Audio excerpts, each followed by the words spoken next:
appreciate you being with us this morning in Surrey Hills. I'm here with the Commissioner for Police, Karen Webb, the Commissioner for the New South Wales Ambulance Service, Dominic Morgan, and Deputy Commissioner Thurtell to speak about a distressing event in Sydney last night, an investigation into a serious crime that the New South Wales Police are undertaking. The alleged perpetrator is in custody of the New South Wales Police. And of course, I understand coming just days after the criminal activities in Bondi Junction, Sydney and New South Wales is on edge, and there's understandable community anxiety at the moment. However, it is crucially important that the police are able to conduct their inquiries and finish their investigation. In a moment, the New South Wales Police Commissioner will speak about this investigation and her decision at 1:35 a.m. to determine that this was a terrorist act and investigation. That decision was validated by the Minister for Police at 1:44 a.m, with her contacting me at 2 a.m. this morning. This is a major and serious criminal investigation. It is crucial that New South Wales Police are able to devote their resources and intelligence, as well as officers, to the investigation of this crime. I want to make something very, very clear. There is no such thing in Australia in taking the law into your own hands. It doesn't exist. That's for several reasons. Firstly, you will be met by the full force of the law if there's any attempt for tit-for-tat violence in Sydney over the coming days. Secondly, you are diverting police equipment, investigation power, as well as resources away from the investigation of this crime.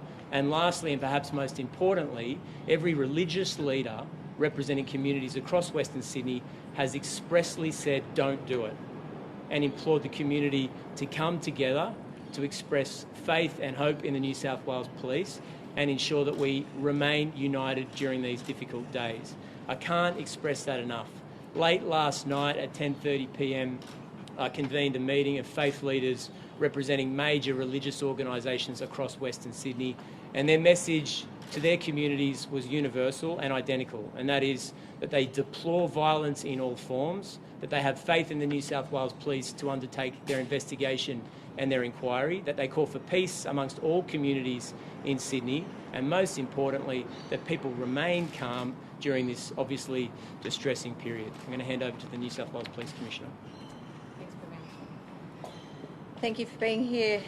Shortly after 7 p.m. last night, police were called to a church in Wakeley in southwest Sydney in relation to reports that a male was stabbing the clergy inside that building.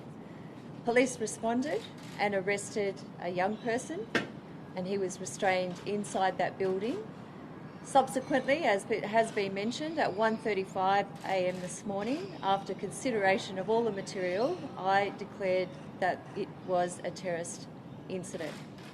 Strike Force Katrina has been established to investigate that side of the events last night, and a referral has been made and agreed to by the Joint Counter-Terrorism Investigation Team that we will work jointly with New South Wales Police lead with AFP and other Commonwealth agencies in this investigation. Whilst police were responding to the incident at Wakeley with New South Wales Police Ambulance to provide assistance to those injured, including the offender, people converged on that area and began to turn on police.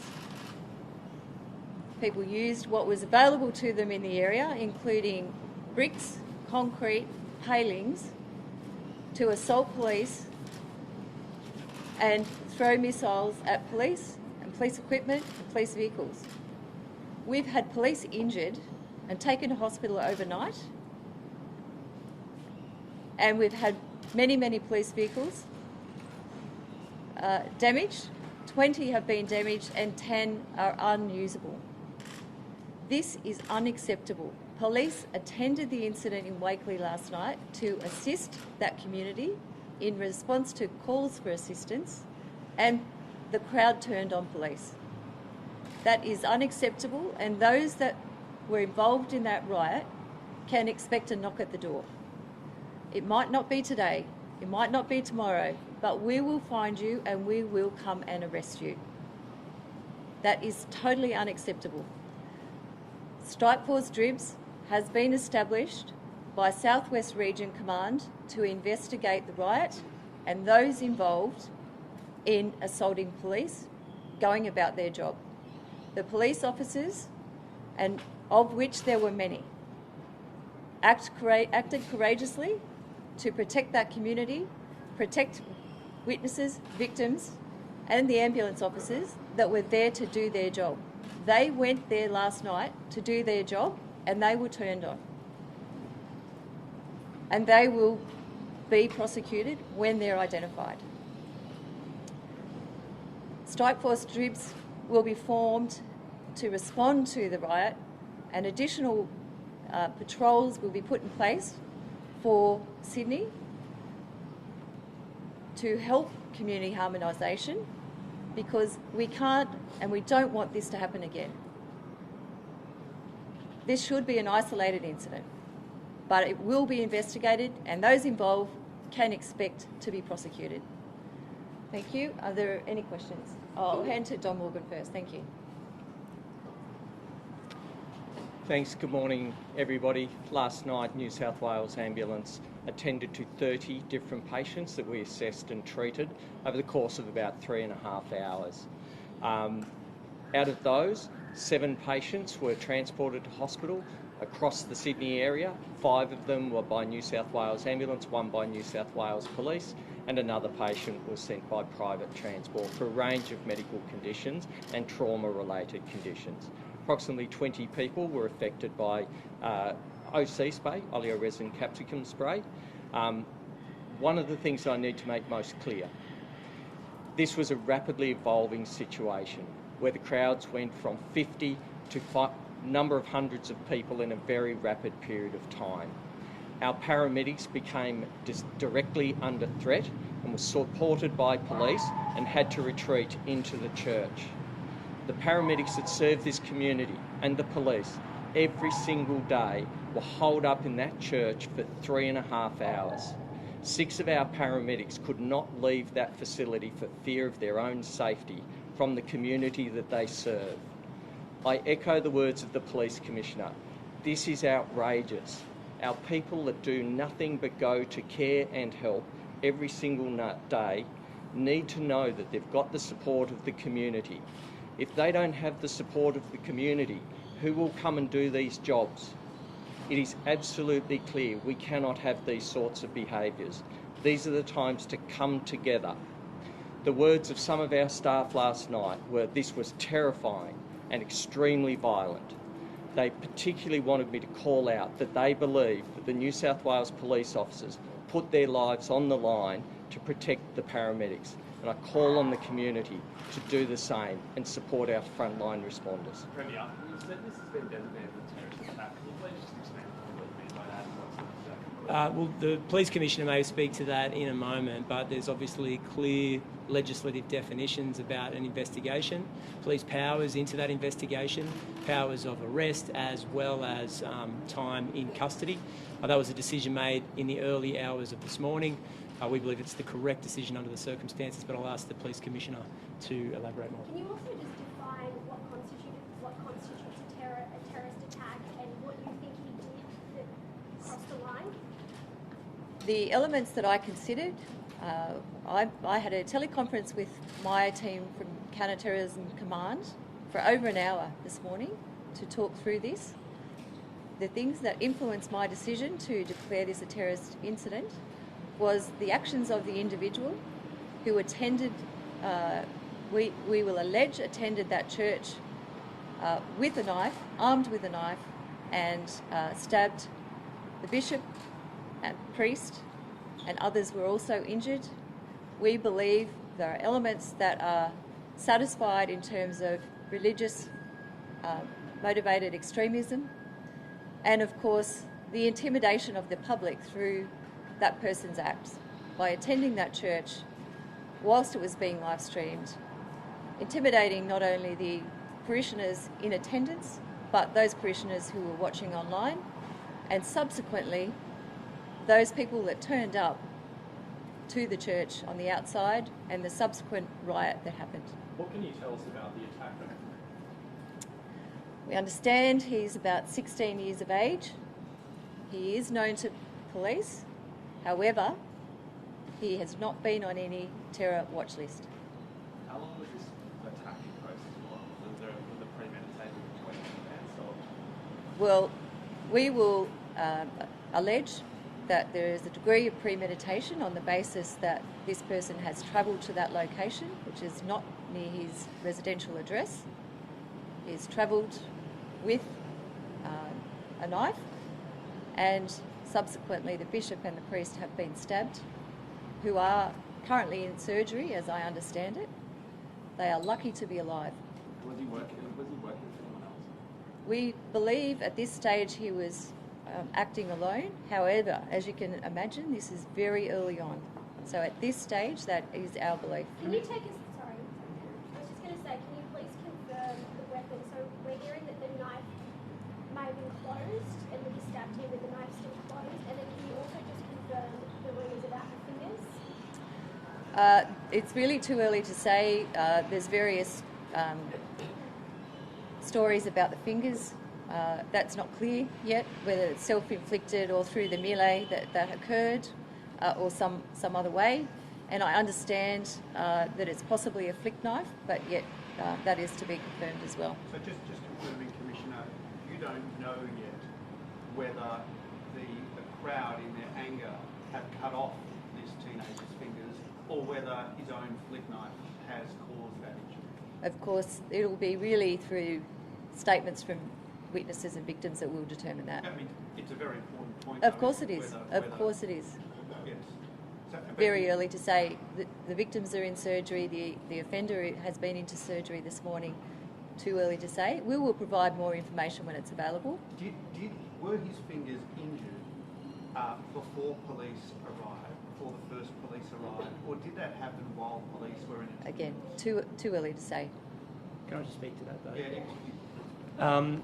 Certainly, I think it's important that we acknowledge Bishop Marmori, who is one of the victims at the moment seeking and getting care in a New South Wales hospital. It's important to note that the injuries are serious and that is the basis of this designation as a terrorist act and a major investigation from New South Wales Police. But do you know anything, Premier, about how this attacker injured his fingers? Look, obviously police are working on that investigation. That will form part of the investigation. No one's trying to be coy about this information and presenting it to the public, but it's important that this major investigation is able to get on with the job. We will present information to the public when it's appropriate to release it, but at the moment that's the subject of this investigation from New South Wales Police. What about the attacker's parents? Have they been cooperating? What have they said about? I can't speak to that. I understand that police have communicated with his parents, but I'm not able to talk about what the content of that conversation was, and it will form part of the investigation. As I said, Strike Force Patrina has been established to investigate the terrorism side of this event. Strike Force Dibs has been established to investigate the riot. And they are two distinct matters, and I want to make that point. We are talking about very different matters here and different purposes. Do you have any idea where he was last night or anything? We're talking a few hours, so we will update you when there is more information to provide. What additional powers on the riot? How many arrests do you make at this stage? As the commissioner, ambulance commissioner, has said, the crowd surged. We understand from 50 to maybe 500. It was very uncontrolled for a period of time. In fact, a couple of hours. Resources from all across Sydney were deployed and called in. People were called in to respond to this, to assist those police on the ground that were calling for help. That's how dynamic it was. That's how confronting it was. And that's how precarious it was for those officers that put themselves on the front line when they went there to assist that community. Have you heard anything about an I'll come to attack? this person. What additional powers is that terror declaration confer to police? It will. No special powers have been asked at this time.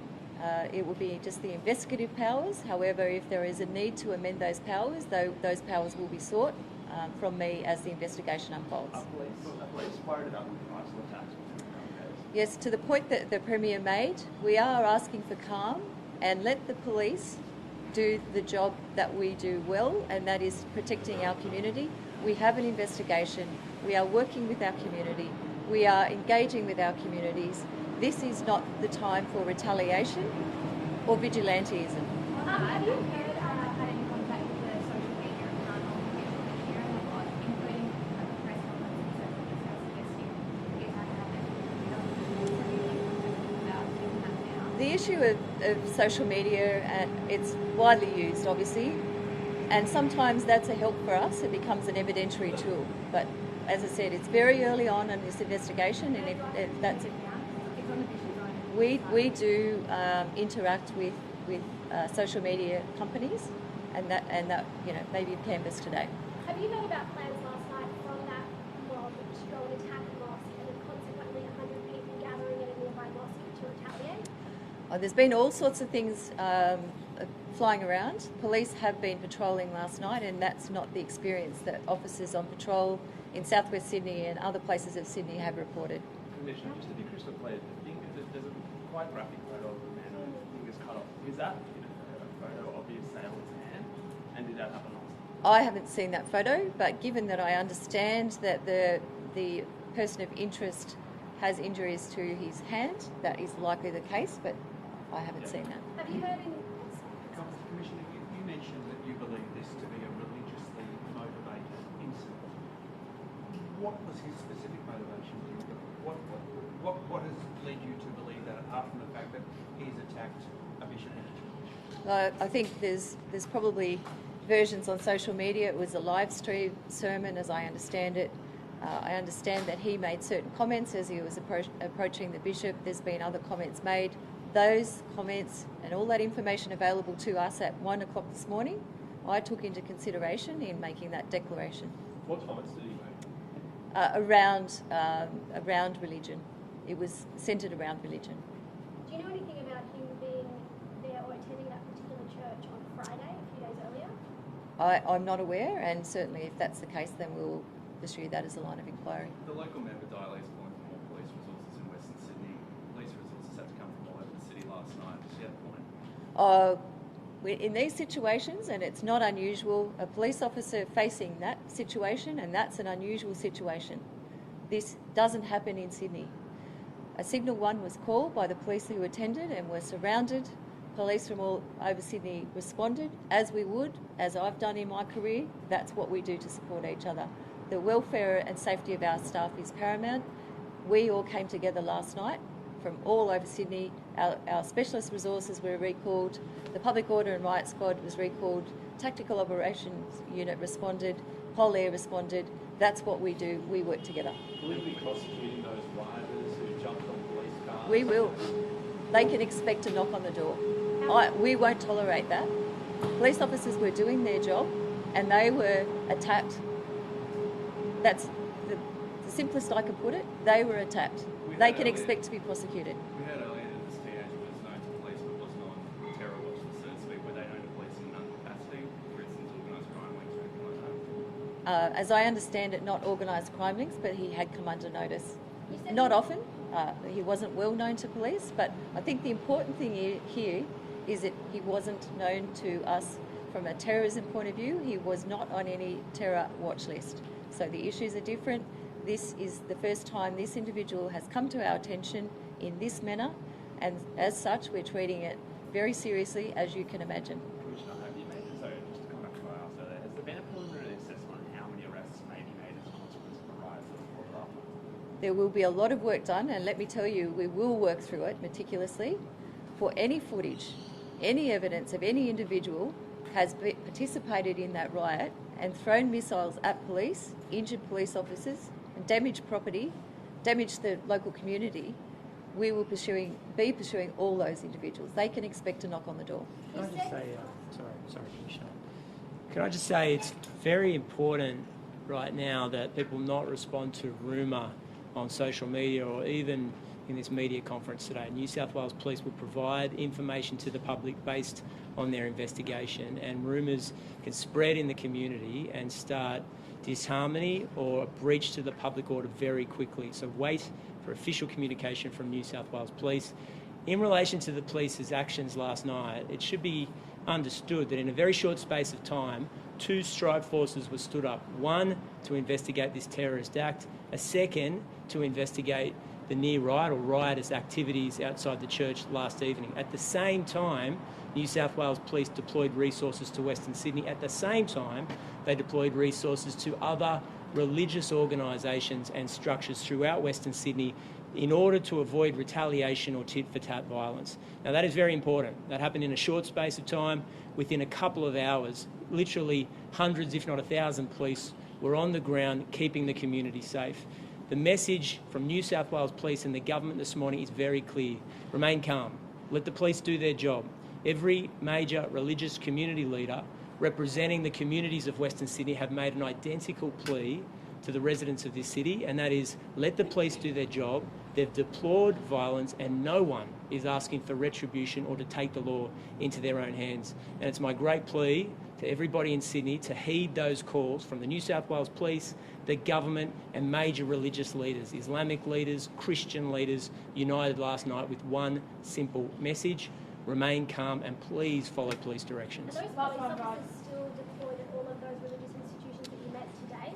I can't speak to that specifically, but the New South Wales Police Commissioner has made it clear, and I have spoken to the local Mayor, Frank Carbone, about increased police resources for what is obviously a combustible situation. But our hope is that it doesn't come to that, and that common sense prevails, the community remains calm, and we let police get on with the job of investigating a major terrorism investigation. Commissioner, can I speak on Joe Couchy? There's reports around that he was at the Westfield in Parramatta and Penrith in the days leading up to the attack. Can you confirm if those reports are true? And if so, is there a premeditated, was it thought he might have attacked another Westfield? I've heard those reports myself, and we will be looking at all of those angles. I made it clear from the beginning that we will be going back in this fellow's movements and his history for days, weeks, and even into his childhood to get a better understanding of what he was thinking. I've made it also clear we may not ever get an answer, but we will get a picture of his movements and what he'd been doing in and around New South Wales and in Sydney in particular, and that will all be part of the investigation to help to understand motive. Thanks, everybody. Thank you.